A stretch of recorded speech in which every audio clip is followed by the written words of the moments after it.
ஒரு mobile service centre ஆரம்பிக்கிறதுக்கு skill மட்டும் இருந்தால் போதுமா?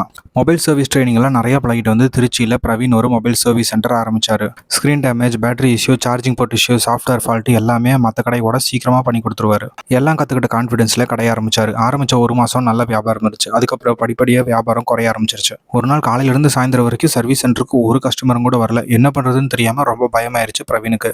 பக்கத்தில் இருக்கிற கடைக்கெல்லாம் கஸ்டமர் வந்துட்டு போயிட்டு இருக்காங்க. ஆனால் புதுசாக ஆரம்பித்த பிரவீன் கடைக்கு யாருமே வரல. மற்றவங்களோட நல்லா தான் சர்வீஸ் பண்ணுறோம், இருந்தாலும் கஸ்டமர் ஏன் நம்ம கடைக்கு வர மாட்டேறாங்க அப்படின்ட்டு பிரவீனுக்கு வருத்தம். ஒரு நாள் வெளியில் போகும்போது தன்னோட ஃப்ரெண்ட் ஒருத்தர் உடஞ்ச மொபைலை யூஸ் பண்ணிட்டு இருந்தாரு. இதை கொண்டு வந்து கொடுத்துருந்தீங்கன்னா நான் சர்வீஸ் பண்ணி கொடுத்துருப்பேன்ல அப்படின்ட்டு பிரவீன் கேட்கும்போது, என்னால் 1 மணி நேரத்துக்கு மேலே மொபைல் இல்லாமல் இருக்க முடியாது. கண்டினியூஸாக கால்ஸ் வந்துட்டு இருக்கும், பேசிகிட்டே இருக்கணும். ரிப்பேர் கொடுத்தா 1 நாள் 2 நாள் ஆயிரும். இவ்வளோ பட்ஜெட்னு சொல்லுவாங்க. ஆனால் கையில் மொபைலை வாங்கும்போது வேற ஒரு அமௌண்ட் சொல்லுவாங்க. மொபைலில் ஏகப்பட்ட டேட்டாஸ் இருக்குது, ஏதாச்சும் அழிஞ்சிருச்சுன்னா ரொம்ப சிரமமாயிரும் அப்படின்ட்டு சொன்னார். இதை கேட்ட பிரவீனுக்கு அப்போ தான் புரிஞ்சது, உடஞ்ச மொபைலாக இருந்தாலும் கஸ்டமர் ஏன் யூஸ் பண்ணிட்டு இருக்காங்கன்னு. உடஞ்ச மொபைல் யூஸ் பண்ணுற 4-5 கஸ்டமர்கிட்ட கேட்டதுக்கு எல்லாருமே இதே பதில தான் சொன்னாங்க. அப்போ தான் பிரவீனுக்கு புரிய வந்துச்சு, என்னதான் ஒரு ஸ்கில்லை வச்சு கடை ஓப்பன் பண்ணாலும் கஸ்டமரோட ப்ராப்ளமை சால்வ் பண்ணால் தான் வியாபாரம் ஆகும்னு.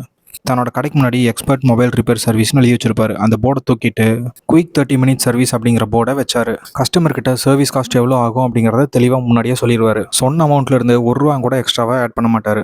அதையும் மீறி ஏதாவது ஸ்பாட்ஸ் சேஞ்ச் பண்ணணும் அப்படின்னா கஸ்டமரோட அப்ரூவல் இல்லாமல் சேஞ்ச் பண்ண மாட்டார். எல்லா சர்வீஸ் அப்பவும் டேட்டா சேஃபாக இருக்கும் அப்படிங்கிற ஒரு அஷூரன்ஸை கொடுத்தாரு. இது எல்லாம் பண்ணியும் சேல்ஸ் இன்க்ரீஸ் ஆச்சு. ஆனால் எதிர்பார்த்த அளவுக்கு சேல்ஸ் வரல. அப்போ தான் மார்க்கெட்டில் இன்னொரு பிரச்சனையை கண்டுபிடிச்சாரு. நிறைய வேலைக்கு போகிறவங்க ஒரு மொபைலை சர்வீஸ் கொடுக்கறதுக்கு டைம் இருக்காது. வீட்டில் இருக்கிற பெரியவங்க மொபைலை தூக்கிட்டு கடைக்கு வர முடியாது. இதெல்லாம் புரிஞ்சுக்கிட்டவர் டோர் ஸ்டெப் பிக்கப்பை அறிமுகப்படுத்தினார். ஃப்ரீ ஃபோன் ஹெல்த் செக்அப் அப்படிங்கிறத இன்ட்ரடியூஸ் பண்ணார். இதெல்லாம் செய்யும்போது கஸ்டமர் ஒரு சர்வீஸ்க்காக ரொம்ப நேரம் வெயிட் பண்ணணும் அப்படிங்கிற பிரச்சனை சால்வ் ஆச்சு. ஃபோனில் இருக்கிற டேட்டாலாம் அழிஞ்சிருமோ அப்படிங்கிற பயம் குறைஞ்சது. மொபைலை சர்வீஸ் பண்ணுறதுக்காக வீட்டிலேருந்து வெளியே போகணும் அப்படிங்கிற பிரச்சனை சால்வ் ஆச்சு. பிரவீனோட கடை மேலே மக்களுக்கு நம்பிக்கை வர ஆரம்பிச்சது. மற்றவங்களையும் ரெஃபர் பண்ண ஆரம்பித்தாங்க. 4 மாதத்தில் பிரவீனோட வியாபாரம் டபுள் ஆச்சு. வெளியிருந்து பார்க்கும்போது பிரவீனோட கடை எம்டியாக இருந்துச்சு. ஆனால் டோர் ஸ்டெப் பிக்கப் மூலிமா பிரவீனுக்கு நிறைய ஆர்டர்ஸ் கிடச்சிது. ஸ்கில்லை மட்டும் நம்பி பிஸ்னஸ் ஆரம்பித்தா பிஸ்னஸ் ஒர்க் அவுட் ஆகாது. அந்த ஸ்கில்லை வச்சு கஸ்டமரோட எந்த ப்ராப்ளத்தை சால்வ் பண்ணுறோம், எத்தனை ப்ராப்ளத்தை சால்வ் பண்ணுறோம் அப்படிங்கிறதான் முக்கியம். பிஸ்னஸை பற்றி இன்னும் தெளிவாக தெரிஞ்சுக்க நம்ம பேஜை ஃபாலோ பண்ணிக்கோங்க. தேங்க்யூ.